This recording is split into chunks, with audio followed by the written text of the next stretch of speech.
અહીંયા આપણે કાર્બોદિત અને પ્રોટીનના પરીક્ષણ માટેનું વિડીયો બનાવી રહી છું. એની અંદર કાર્બોદિતના પરીક્ષણ માટે આપણે જોશે આયોડિનનું દ્રાવણ.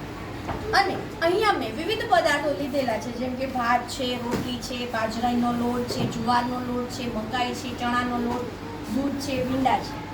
અને પ્રોટીનના પરીક્ષણ માટે આપણે બે પ્રકારના રસાયણની જરૂર પડે છે. એક છે કોષ્ટિક સોડા અને એક છે સોફોર એટલે કે મોરથુથુનું દ્રાવણ. સૌપ્રથમ આપણે કાર્બોદિતના પરીક્ષણ વિશે જોશું.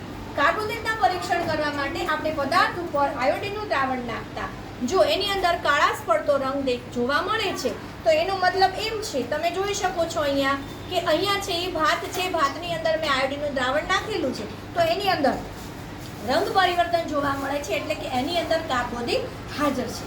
અહીંયા મેં લીધેલી છે રોટલી. રોટલીની અંદર હું આયોડિનનું દ્રાવણ નાખતા જોઈ શકો છો તમે, રોટલીનો રંગ છે એ કાળાશ પડતો થાય છે.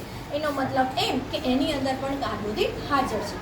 આવી જ રીતે અન્ય પદાર્થોની અંદર કોઈ પણ પદાર્થનું આપણે સ્ટાર્ચનું પરીક્ષણ કરવા માટે તેમાં આયોડિનનું દ્રાવણ લઈ અને આયોડિનના દ્રાવણ વડે આપણે કાર્બોદિત પદાર્થની અંદર હાજર છે કે નહીં તે ચકાસી શકીએ છીએ.